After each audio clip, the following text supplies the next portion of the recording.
black men, and I know a few that can go to the doctor, and their reason for going was because they didn't want to get nagged by their significant other. Got their name on the bottom.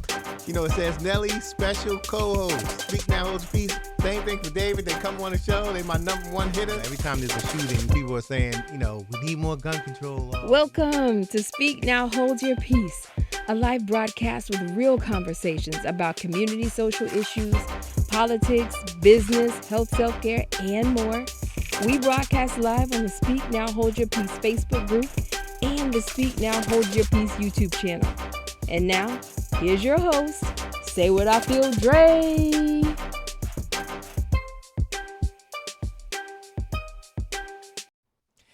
Welcome to Speak Now, Hold Your Peace. I'm Saywuddafeel, Dre, and today we're going to be talking about Child Protective Services. You know, the organization and agency that all of y'all love. Yeah, Jared says no. So, I want to talk about that because there's a lot of misconceptions about Child Protective Services. Every time you hear about, you mentioned Child Protective Services, everybody has a negative story. Yeah, they investigated such and such. They investigated my aunt. They investigated. So, you know, there's some good things that they do, a lot of good things that they do. And I think a lot of people don't realize it. As a former, I work as a case manager now, but I've had the opportunity to work hand in hand with CPS. And, you know, it's an okay experience. Some of them were good. Some of them were bad. In New Jersey and New York, they don't call it CPS. They call it DYFS, Division of Youth Family Services. So It's like DYFS. But I have a guest today who's a former CPS worker, no longer is. He's out of Austin, Texas. He used to work with me here in Hampton, Virginia. His name is Jared Roberts. Jared, what's going on, my brother? How you doing, my brother? How's life? How you? All good, man. It's all good, man. Good to see you again, man. So you're the MC yourself who made the beat for the intro to this show. Yes, sir. Yes, sir. Like, yes, sir. You know, making a stank face. I was like, God. You know, I can't be paying people, man. I can't pay people, man. I can't afford it. Don't need to. I ain't got that CPS worker money.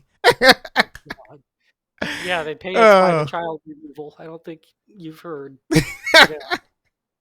Well, yeah, man, I want to talk about, you know, Child Protective Services. Can you give us a little background of your experience with, you know, how long you worked for them and, you know, how'd that come about? Yeah, so it was, as you said, I got my start right there next to you, doing the case management, helping out the kids with their mental health issues. And honestly, it wasn't that big of a jump to go from that to CPS. The goals are still the same. You're still dealing with kids with issues, parents with issues. There's the element of law enforcement that goes into it. But at its very base, it was the same thing. It was helping kids. There's something fun about the investigation side of it, though. Mm-hmm. The occasional stakeout, the occasional trip to the prison to, you know, interview a perpetrator behind bars, the talks with all sorts of people around your perpetrator, and they don't know that you exist until you appear and you present all this evidence and you just want them to come clean. Right. And they're like, oh God, I'm caught already. But I'll be honest, a lot of it is just an exercise in empathy. In the same way that mental health case management is, it is an avenue that needs and benefits from empathetic people getting in it and working with families from the standpoint that people need help and you're uniquely positioned to give them the help in a crisis that they need. Right. Let me ask you this. What would be just real quick, some of the reasons that Child Protective Services would get involved with the family? And some of this stuff is basic information, but there's people that may not know. So that's why I'm asking. Well, let me tell you, I have shown up at many a parent's doorstep where they're like, "You're here from what? Like, what brought you here?" Like, it's a good question because the people who are in CPS's crosshairs do not see them coming normally. Right. Occasionally, you'll meet the parents where you're like, "Oh, it's you guys again. Okay, come on in. We know the drill." Uh, those are the troublesome families there. But for the most part, people want to know how on earth they're being investigated. Right. Uh, Right. which, sure, yeah, it's got to be a shock to somebody. Absolutely. Uh, Um, Go ahead. I'm sorry. so what'll normally get me knocking on their door will be, thankfully, we live in a world where there's a lot of mandated reporters and a lot of nosy neighbors, Yeah. Yeah. uh, and a lot of just jilted baby's mamas and stuff that Mm-hmm. or ex-husband who just like saw the kid for a weekend and saw that he had a scratch on his head, so let's call CPS and get him in there. Right. uh, it's typically, though, when CPS gets involved, it's because somebody has seen something that makes them think that there's a child that's in danger, Okay. and it's an issue that they don't feel can be solved with just a simple conversation. Mm-hmm. It's typically when you see something that makes you want to take that next step, where you want to get the power of the state behind your worry. Got you. Got you. So somebody calls. What's the typical? I guess the process or protocols or steps that you take from when somebody calls. Yeah, so let's say you're a let's say you're hanging out with your kid, and kid brings a friend over, and the friend shows you, little kid friend of your son, and he gives you some signs that the kid might be in trouble. Maybe he has a black eye he can't explain, or he says some offhand comment that he didn't eat yesterday, or something like that. uh, and so the person, typically, depending on where you live, there's a hotline number, there's a state agency. Sometimes it's just a CPS agent phone number themselves that you call to report your worries like that. Mm-hmm. Sometimes they call the cops directly. If the cops don't think that it's a crime, or if they do, they'll contact CPS. Uh, and so I'll get a call or a new intake coming across my desk in the morning, and it'll say something like, uh, "Kid showed up for school today with some questionable injuries," and you really have nothing other than that. You might have the kid's name. Other than that, you got like just a basic worry from somebody in a kid's name. And it's up to you as an investigator to put all the different pieces together and make a solid, cohesive, coherent narrative that you can paint the whole picture to see why this concern came about, whether it's total BS or something very serious. Uh, uh, so you talk to all the people around the kid that you possibly can. You talk to the kid themselves. You talk to the accused perpetrator, and you try to find out, just as though you were there, as though you had seen the abuse happen yourself, as though you had been living with the family for years. You get that really in-depth, detailed picture of what life is like in that kid's house. Got you. And just to decide if anything even happened. And let me tell you, most of the time, no. Most of the time, people get a case brought on them, be it a parent who's just watching their kid for a little bit, or or the custodial who stays with the parent. Uh, the allegations are typically total bullshit. Mm-hmm. Uh, I would say a vast majority, uh, where there's some hint of truth.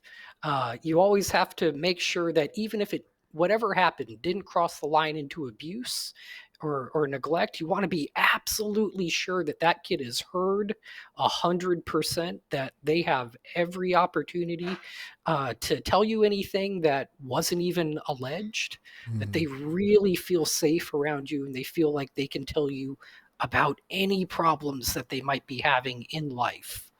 Uh, and you're not even necessarily investigating the wrongdoing of an individual. You're investigating this kid's whole world Mhm. to find where the bad is, Right. uh, Right. and then do what you can to get that kid to a place within that world that's safer and better for them. Right. And in terms, excuse me, in terms of what you just explained, it's I know some investigations are different time frames, but what's the average time frame for an investigation if Right. it's nothing there as opposed to if there's Right. something there? Yeah, and you know what? That's the real crime of it, is even the ones where there's nothing going on tend to really be invasive to people's families, to be quite honest. And the investigation can last 30 days, 60 days, uh, longer than that sometimes, Mm.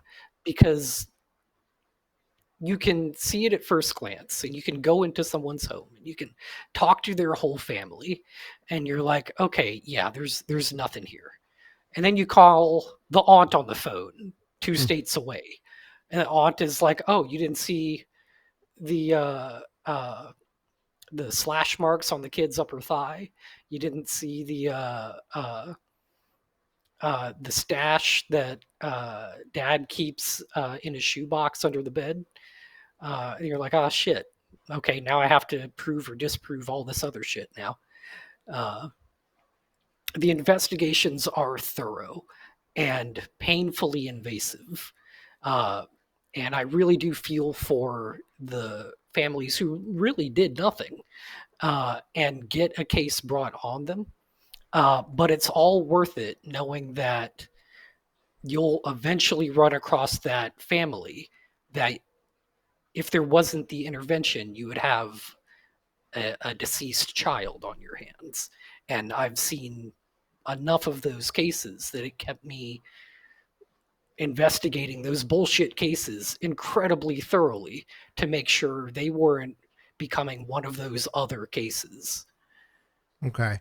You have a in terms of in your experience, have you ever um experienced any CPS workers who may have felt pressure to go either way on the side of a case? Mm, it's typically, the interesting thing about it is the time frame for a case where someone is guilty of committing some sort of abuse or neglect takes about as long to close that case as a case that's complete bullshit where the person did nothing. So the pressure really isn't uh, find them reason to believe of the allegation or rule the allegation out. The pressure is close the case, find the truth, so we can get this next case in here. Because the truth is, CPS, we we don't make money.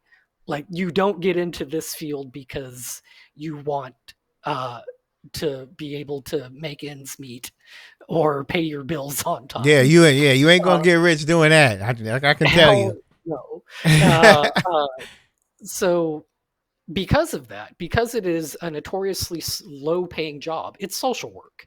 And if you think social workers are paid decently, I got another thing coming. It's I can tell you they are not.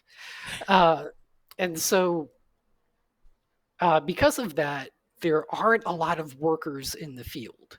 There aren't a lot of people willing to go through, frankly, the hate that you receive when you show up on someone's front porch Yeah, like that. about to get cussing There out. aren't, yeah. Oh, you got to be real comfortable with it. Uh, there aren't a lot of people willing to have threats, like violent threats lodged against them for, like, they're paying me how much for this fucking job, and I'm people are regularly making like, hey, I'll see you, I'll see you. like, hey, Be like I just get this. desperate. Yeah. Wow. Let Uh, me ask you this, Jared. if you have, let's just say you have an open case in New Jersey, right? And you move to Florida. Are you allowed to move with an open case? Do they transfer it, or do they contact the other CPS agencies in Yeah. Florida? So typically, no. Typically, no. You're being investigated by a state, and you'll be told, "Don't move out of the state." In the cases that they do, uh, to be honest, they don't get in big trouble. We just call up the CPS in that state, and they'll be like, "Hey, you have one of our people over there. Uh, can you make contact with them and do your own investigation on this family until they get wise up and they come back over here?" Uh, because it's a state agency and not like a city agency or something smaller than that.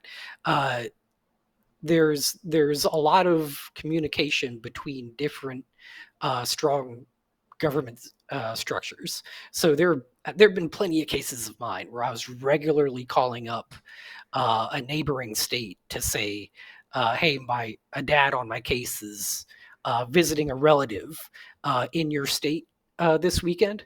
And I'll call up the sheriff's office and I can be like, "Hey, can you guys just go knock on this guy's door? Here's the case. Here's my concerns. Let them know you can't outrun us. You can't outrun, you know, the law or something. By all means, have a comfortable life, but know that the state will be after you, and it's kind of hard to duck us. I found out you really Mm-hmm. can't be hidden for long, whether in a different state or just like in the boonies of this state of Texas. Uh, it's actually quite easy to find people. Mm. Kind of Yeah. scary when I discovered how easy it was. It was that easy. Oh, there's it's we have special state investigators who are able to look at like the say you took a toll road. Well, we know exactly where you are and when you were there. We know what direction you were headed. Uh, Mm-hmm. don't have a uh, don't stay at a motel that you need to pay a credit card at or Yeah, anything like yeah. that. Pretty much like No, police stuff, right? well, it's a state agency doing investigation versus police who are like at city level. Mm-hmm. So it's we actually get a little bit more. Uh, we can get away with having a little bit further reach than a cop would, for Mm-hmm. instance, Okay. or your local police detective. Got you. Got you. Which Uh was an interesting thing about the job, actually, where like uh, you'll work a lot with cops, mm-hmm. and it surprises me often how limited they are compared to CPS, where like I'll just roll up to a school and say, "I need to see this kid. Here's my badge." They don't ask why. They Yeah. Yeah. Yeah. here you go. If I say, "Hey, don't tell the parents I was here," the school is just like, "Okay."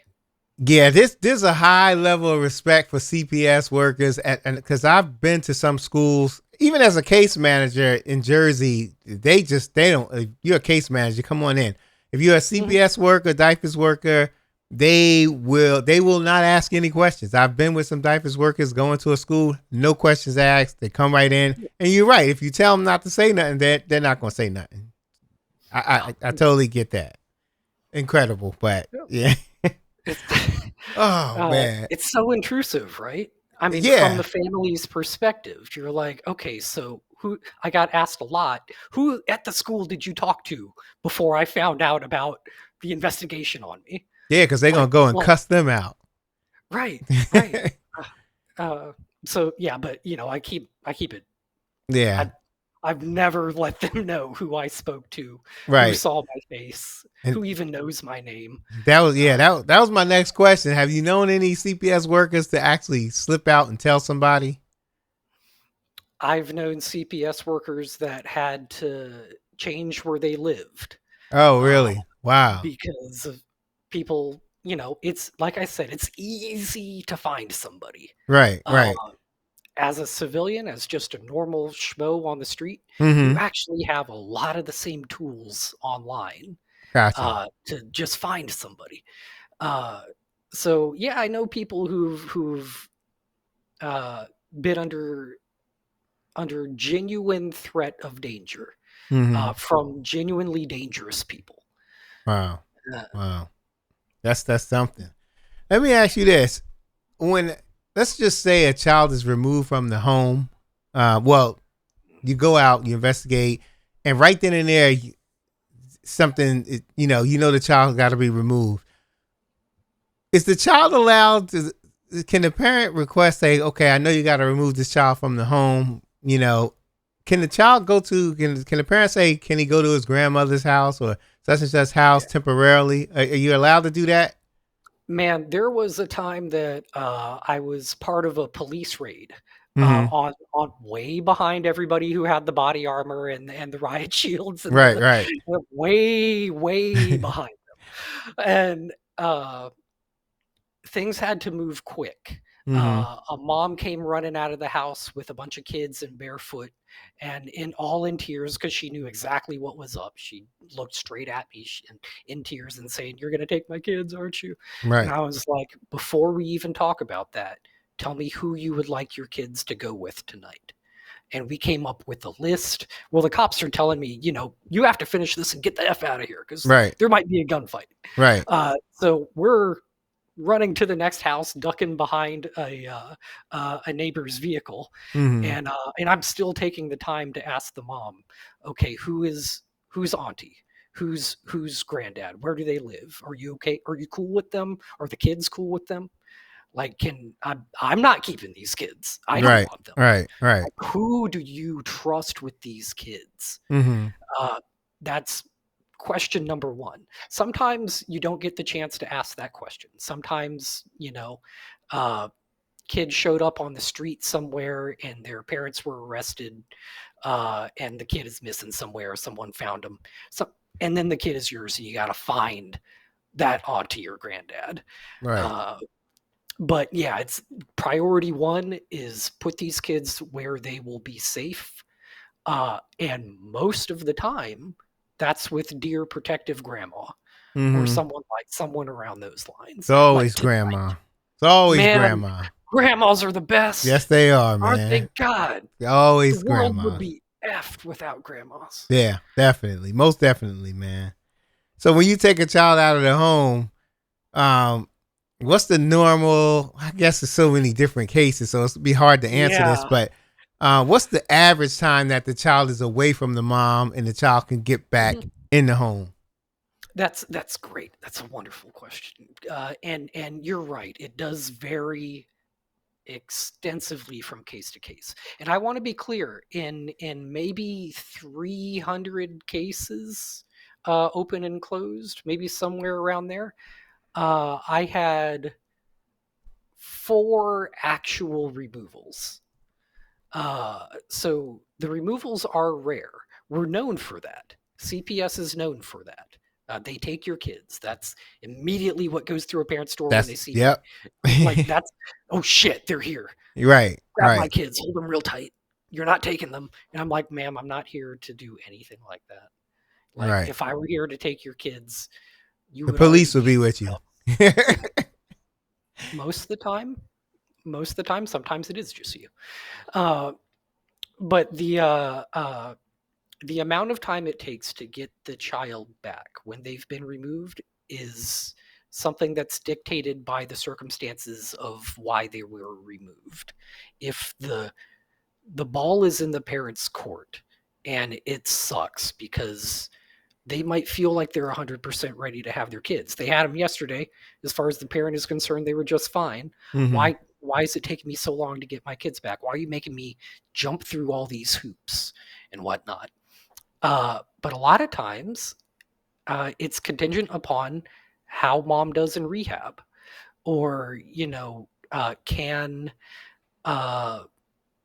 the parents separate, or when do the parents get out of jail, and is mom willing to separate from abusive boyfriend, or something along those lines? How long does it take to quit meth? Mm-hmm. Right, Uh, right, that is a varied question. Right. So I've seen some CPS workers come in somebody's house and check the refrigerator, like just straight up open up the refrigerator. Don't ask or nothing. What's up Yeah. with that? What's up with that? We want to Yeah. see if we can get bribed with a good sandwich. Man, let's see if you're eating That's good, wild, man. man. Uh, we're looking for frozen heads, You funny, man. and I don't mean this. That's what I would do when I'm guilty. I would go into their home and I would ask them, "Can you please open your fridge and can I take a picture?" Right. And of course they would ask why. That's a, so I show you don't have any severed heads, and it's sincerely to show that they have food. Right. Right. If I'm gonna get the state to help you out, if I open that door and there's a one of those little boxes where you open the top and it's got like the baking powder in there. It's got like the Arm& and Hammer stuff and Yeah, like man. half a jug of grape drink that's already like 80% water, just really watered down, and a spoiled cabbage. Right. Uh, I'm gonna get you some food in that fridge. I'm gonna shake whatever trees that I have to find some sort of agency where we can get you some goddamn food. Right. Uh, Food insecurity is a very real thing, and people don't often honestly say, "No, no, we need help." Nope. They won't I mean, ask until it's too late, or it's no, just like hard no. to. And don't make me like I don't want to be in a position where I'm like you're uh neglecting to feed your kid.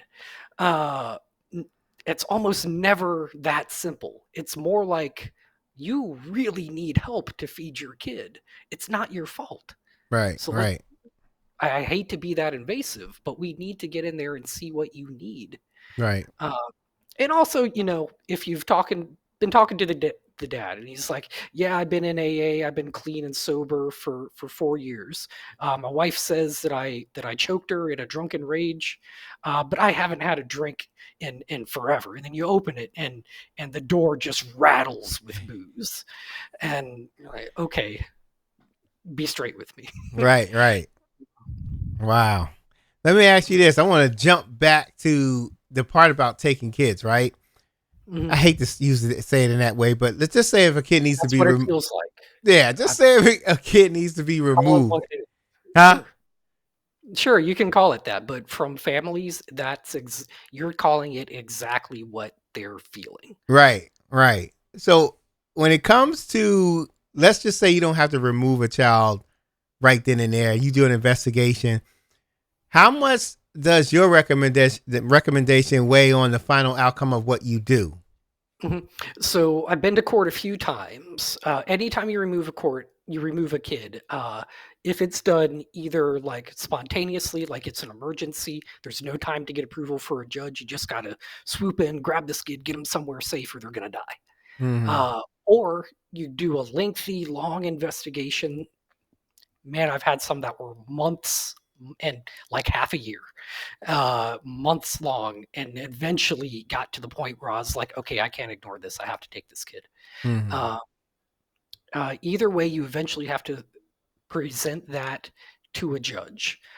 And attorneys that want to find every hole and flaw in anything that you did after that long investigation. It's their job, and I respect them for it. Mm-hmm. Look for me, find those flaws, please, because that's what keeps me from effing up, to be honest.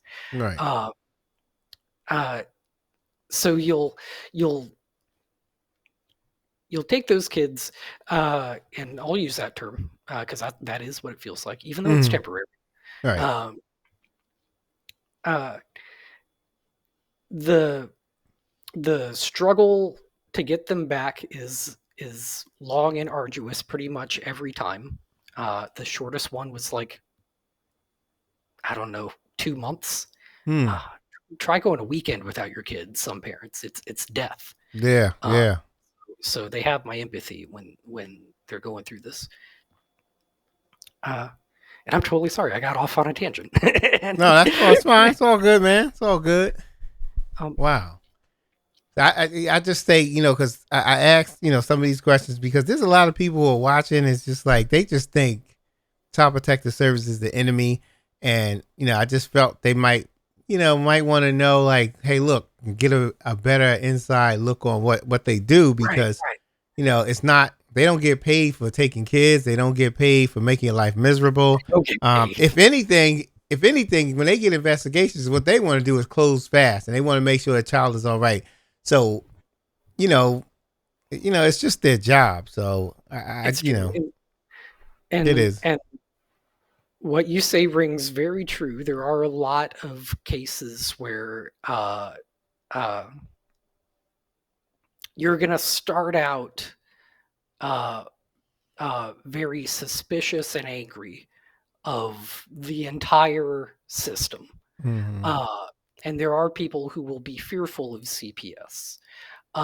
But if you're the type of person who hasn't really taken your parenting seriously, and we've met those people, we all probably know somebody like that who's just like, wow, you're really not built to be a parent, are you?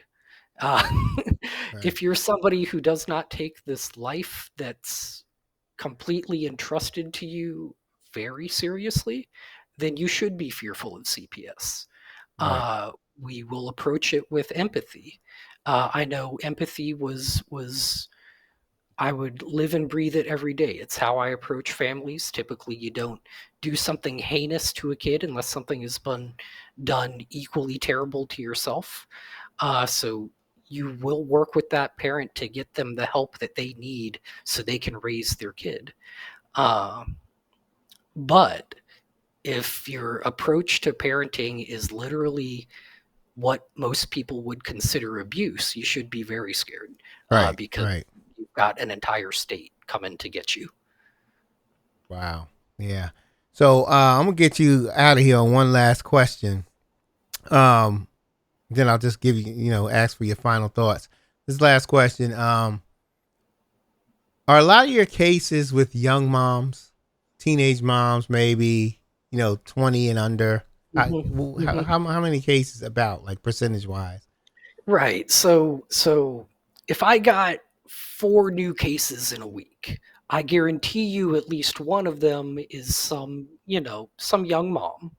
Uh, but most of the cases are people who are grown and married with multiple kids, maybe in their 40s. It's not necessarily the young moms because, well, I don't want to say because, but often there's that grandma.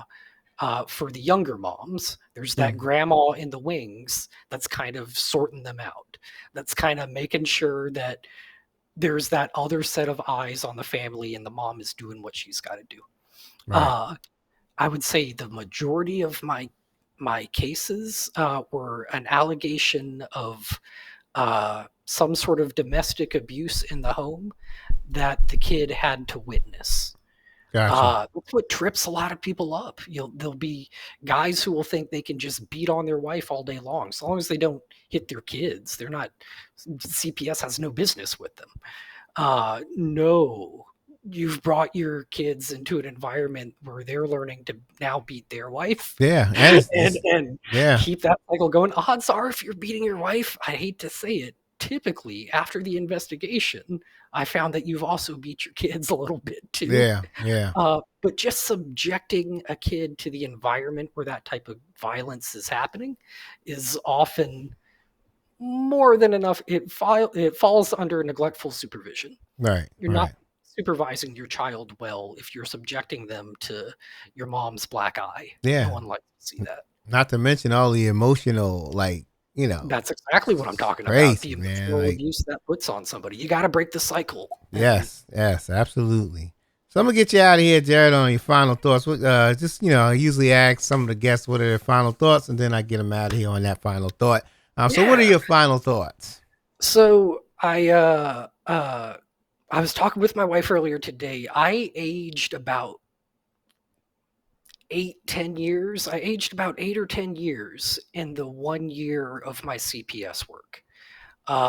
16-hour days, sun up, sometimes before sunup, but sunup till well after sundown, actually, Hmm. uh, because it's not a shift work type of thing. There's a kid in danger. You might have to spend the night at that hospital. You might have to follow this police detective to the jail to go talk to this dad. The Hmm. hours are insane. Uh, in addition to the low pay and what some workers consider very hostile situations, there aren't a lot of the workers staying with the job.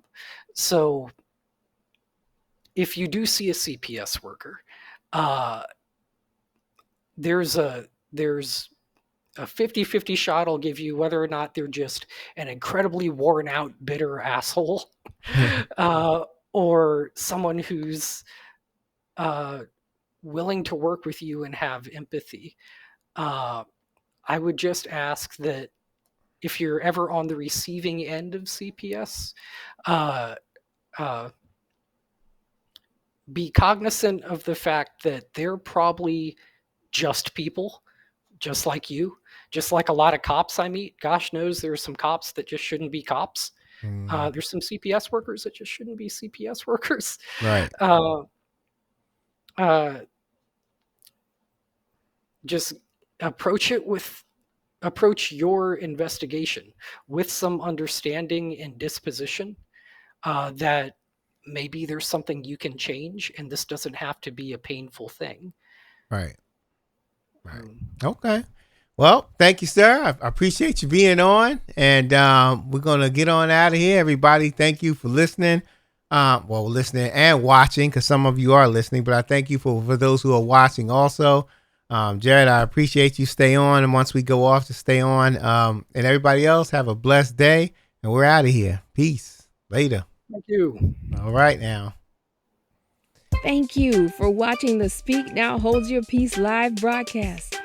Be sure to subscribe to us on YouTube and join us on the Speak Now Hold Your Peace Facebook group.